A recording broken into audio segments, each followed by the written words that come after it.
Baik, selamat siang. Dalam kesempatan kali ini, saya akan mempresentasikan materi tentang sirkulasi ruang. Pertama-tama, izinkanlah saya untuk memperkenalkan diri saya. Saya Yusuf Henry Leonardo dengan NIM 210 609 0065, mahasiswa Fakultas Sains dan Teknik, Prodi Arsitektur. Sirkulasi ruang.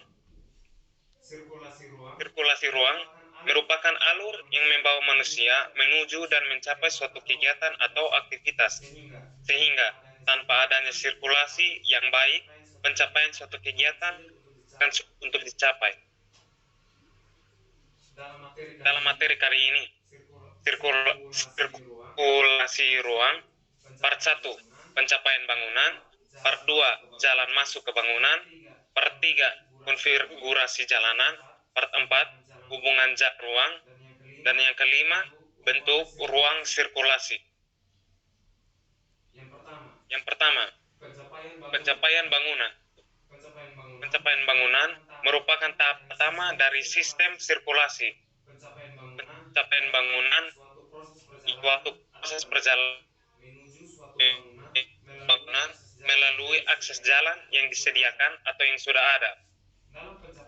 Dalam pencapaian kebangunan dibagi menjadi tiga, yakni yang pertama, pencapaian secara langsung.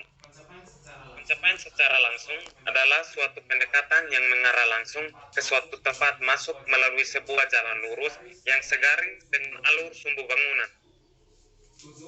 Tujuan dibuat jalur masuk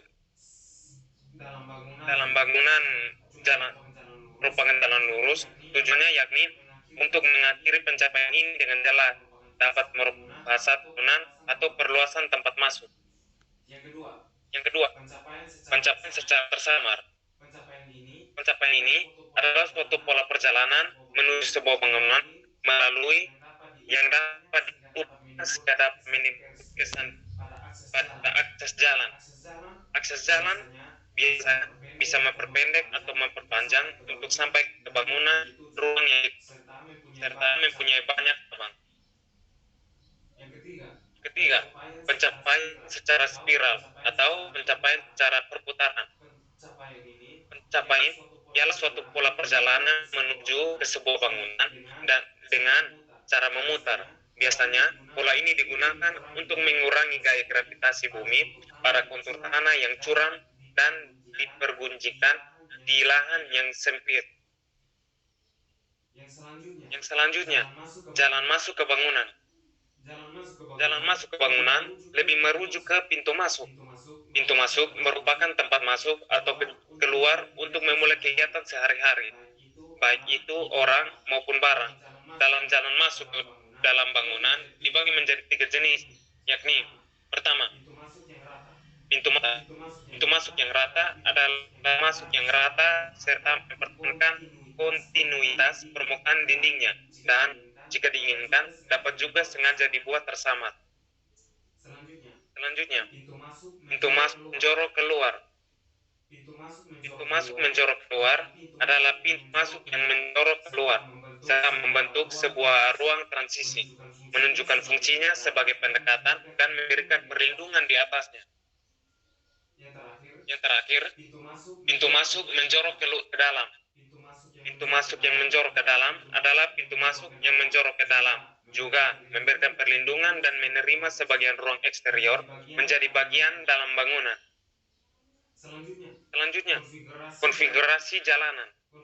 Konfigurasi jalanan secara umum dapat dikelompokkan dalam beberapa pola sirkulasi, yakni sebagai berikut. Yang pertama, pola linear. Dalam pola ini, jalan yang lurus dapat menjadi unsur pengorganisir utama deretan ruang. Jalan dapat berbentuk lengkung ala, memotong jalan lain, bercabang-cabang, atau membentuk putaran atau loop. Yang ketiga, pintu masuk menjorok ke dalam.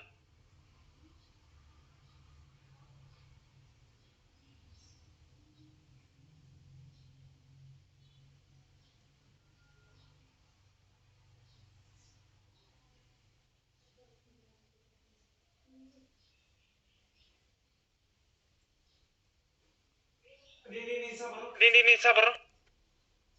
Selanjutnya, dalam konfigurasi jalanan, pola yang kedua yakni pola radial.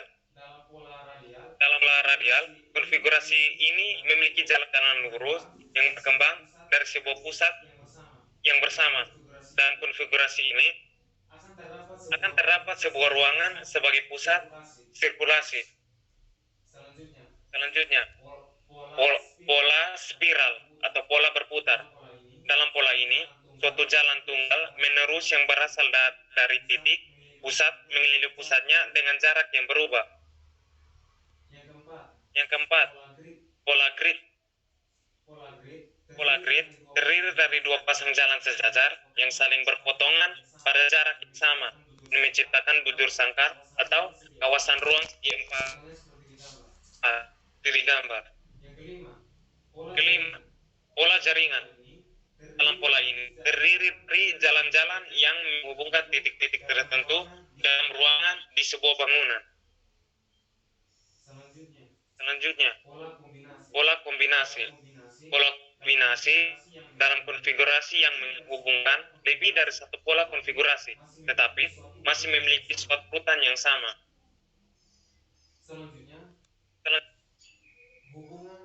Hubungan jalan dan ruang. Yang pertama, lewati ruang. Integritas ruang dipertahankan, konfigurasi jalan bebas untuk menghubungkan jalan utama dengan ruang-ruang dapat digunakan ruang perantara. Yang kedua, menembus ruang. Sirkulasi dapat menembus sebuah ruang, menurut sumbunya, miring, atau sepanjang sisinya. Dalam memotong sebuah ruang, sirkulasi membentuk wilayah-wilayah tertentu untuk aktivitas dan gerak dalam ruang tersebut. Yang ketiga, berakhir dalam ruang. Lokasi ruang menentukan arah sirkulasi. Hubungan ini digunakan untuk memasuki ruang secara fungsional atau ingin melambangkan ruang-ruang yang penting. Yang selanjutnya, bentuk ruang sirkulasi. Secara umum, ruang sirkulasi dapat dikategorikan menjadi ruang sirkulasi horizontal, seperti koridor, dan ruang sirkulasi vertikal, seperti tangga dan jalur ladai.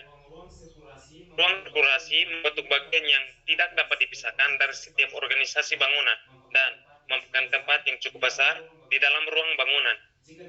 Jika dilihat sebagai alat penghubung mata-mata, maka jalur sirkulasi harus menampung gerak manusia pada waktu mereka berkeliling, berhenti sejenak, beristirahat, atau menikmati pemandangan sepanjang jalan. Adapun bentuk-bentuk ruang sirkulasi yang umum kita jumpai, yakni pertama, ruang sirkulasi tertutup atau enclosed. Biasanya berada di tengah bangunan serta membentuk koridor pribadi yang berkaitan dengan ruang-ruang yang dihubungkan melalui pintu-pintu masuk pada bidang dinding. Selanjutnya, ruang sirkulasi terbuka pada suatu sisi. Biasanya berada di bagian luar suatu ruangan dan diaplikasikan pada bangunan besar, yang sehingga membentuk sebuah balkon yang memberikan bentuk visual serta keindahan antar ruang yang dihubungkannya. Selanjutnya, ruang sirkulasi terbuka pada kedua sisi. Biasanya berada di luar bangunan dan diaplikasikan pada penghubung ruang dalam kisaran jarak jauh atau tidak bersebelahan, sehingga membentuk deretan kolom jalan lintas yang menjadi sebuah perluasan fisik dari ruang yang ditembusnya. Baik, sekian adalah materi dari sirkulasi ruang yang saya presentasikan. Jika ada kekurangan, saya mohon maaf. Sekian dan terima kasih.